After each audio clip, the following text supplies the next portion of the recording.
چاہیے تھی یا نہیں.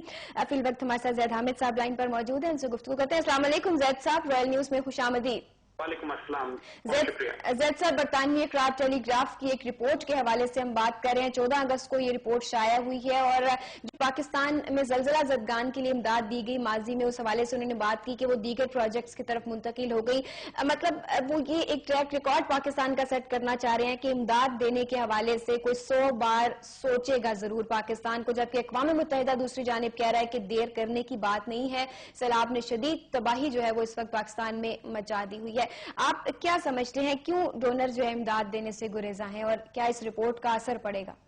دیکھیے، پاکستان کی تاریخ میں یہ پہلی مرتبہ ہوا ہے کہ اتنی بڑی تباہی آئی، اتنا بڑا حادثہ اور سانحہ رونما ہوا ہے، اس کے باوجود پوری دنیا سے کیش امداد پاکستان کو نہیں پہنچ رہی ہے جی، بلکہ کسی قسم کی امداد نہیں پہنچ رہی ہے.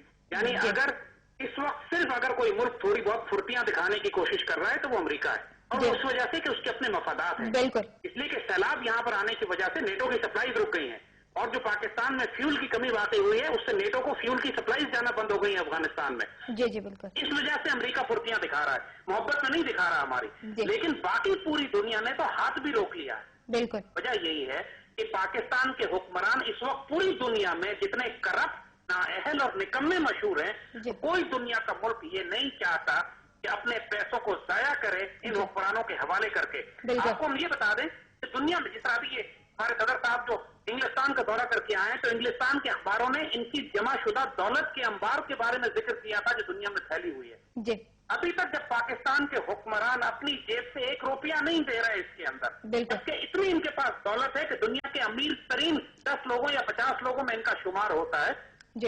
اور یہ اپنی جیب خاص سے اس قابل ہیں کہ پاکستان کا تمام یہ خرچہ اٹھا لے. 1-2 ارب ڈالر ان کے لیے کون سی بڑی بات ہے؟ بالکل. جب صرف $60 ملین تو ان کے سوئز اکاؤنٹ سے غائب ہوئے پچھلے دنوں، تو جس کا سپریم کورٹ میں مقدمہ چل رہا ہے ابھی، تو ان کے پاس دولت کی کمی نہیں ہے. لیکن جب اپنی جیب سے یہ 1 روپیہ نہیں دیتے ہیں تو پھر دنیا سے یہ توقع کریں کہ دنیا دے. یہ کریڈیبلٹی لیول ان کا، یہ خیانت کا لیول پوری دنیا کو معلوم ہے. ان کو اخباروں میں جس طرح گالیاں دے کے خیانت مرتکب قرار دیا گیا انگریزی اخباروں میں، وہ اتنی شرمناک بات تھی کہ ہر پاکستانی کا سر شرم سے جھک گیا. نہیں جھکا تو حکمرانوں کا سر نہیں جھکا کبھی. اور وہاں موجود جو دورے پر گئے افراد تھے ان کا جو ایٹیچیوڈ ہے وہ سب کے سامنے تھا. اور یہ ایک بات کہ مطلب کسی چیز کے ملتے ہوئے بھی اور مطلب اپنی جو ہے وہ حفت محسوس نہ کرنا، اس کو مٹانے کے لیے ایسے حربے استعمال کرنا جو مزید بے وقوفی لگتی ہے. یعنی اتنی شرمساری کی بات ہے، یہ اتنی شرمندگی اور بغیرتی کی بات ہے کہ یہ حکومت انڈیا سے $5 ملین لینے کی بات کر رہی ہے.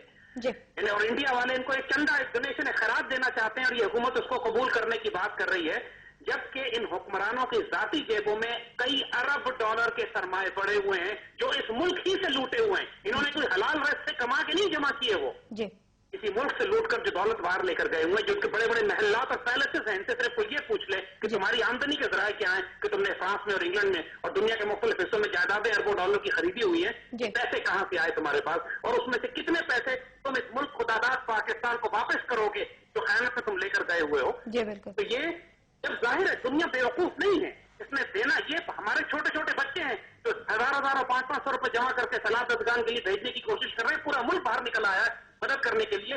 لیکن یہ بد توفیقیں جو ہیں اس کو نصیب نہیں ہے، جن کا صدقہ اللہ قبول نہیں کرتا کیونکہ حرام کے مال سے دیتے ہیں. یہ لہٰذا ان کا صدقہ قبول کرے گا نہ دنیا میں کوئی. اور اوپر سے ڈونرز کی جانب ملنے والا ریکارڈ جو ہے وہ ٹریک ریکارڈ خراب ہو گیا. جو بیرونی ڈونرز ہیں ان وہ شکوک و شبہات میں مبتلا ہو گئے ہیں. مطلب مزید متاثرین کو اپنے ریکارڈ سے مزید متاثر کر دیا ہے. بات یہی ہے کہ دیکھیے اس وقت یہ لڑنا شروع ہو گئے. دیکھیے ابھی کچھ امداد تھوڑی سی باہر سے آئی تو عوامی نیشنل پارٹی کے لوگوں نے وزیر اعظم پہ الزام لگا دیا کہ وہ ساری امداد کی ملتان لے کے چلے گئے. ان کے تو راج ٹپک رہی ہے امداد پہ. عوامی نیشنل پارٹی نے کہا کہ ہمیں 200 ارب روپیہ چاہیے فرنٹیئر کی ڈیولپمنٹ کی دوبارہ بحالی کرنے کے لیے. ان سے پوچھو تم نے یہ حساب لگایا کیسے، کوئی ایسٹیمیٹس ہوئے، کوئی سروے ہوئے، تمہیں کیا پتا ہے؟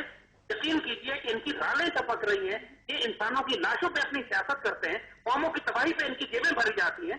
جتنا بڑا فساد ہو، جتنی بڑی قیامت برپا ہو، ان کو اپنے کمانے اور آمدنی کے اتنے بڑے ذرائع نظر آتے ہیں. اور اسی وجہ دنیا بیوقوف نہیں ہے جیسے ہم کہہ رہے ہیں. جو دینے والے ہیں ان سب کو پتا ہے کہ ان کی اصلیت کیا ہے. جس کے اپنے بچے ملک کے باہر ہوں، یہ پوری عوامی نیشنل پارٹی کی ساری حکومت ملک سے باہر بیٹھی ہوئی ہے، ان کی جائیدادیں ملک سے باہر ہے.